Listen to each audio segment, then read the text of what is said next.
Paris Saint-Germain-ის პრეზიდენტმა ნასერ ალ-ხელაიფმა ინტერვიუ მისცა, სადაც მან ხვიჩა კვარაცხელიაზე ისაუბრა. პარიზელთა პრეზიდენტმა ხვიჩა კვარაცხელიაზე აქამდე უცნობი ისტორიაზე გვიამბო. მისი თქმით, ჩემპიონთა ლიგის ფინალამდე რამდენიმე დღით ადრე კვარაცხელიამ ვარჯიშის დროს მძიმე ტრავმა მიიღო. ინტერთან ფინალამდე ბოლო ვარჯიშის დროს ხვიჩა კვარაცხელია თანაგუნდელს შეეჯახა და მძიმე დაზიანება მიიღო. მოედნის დატოვება დამოუკიდებლადაც კი ვერ შეძლო.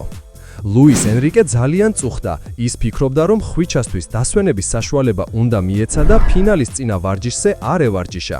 თუმცა საბედნიეროდ მოტეხილობა არ აღმოჩნდა და ყველაფერი ჩვენს სასიკეთოდ დასრულდა.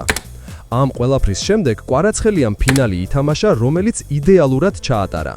ეს არის ის მენტალიტეტი და მნიშვნელოვანი თვისება, რის გამოც ფეხბურთელებს ვყიდულობთ. მათ უყვართ საკუთარი საქმიანობა და ამას მთელი გულით აკეთებენ, განაცხადა PSG-ს პრეზიდენტმა ალ-ხელაიფმა.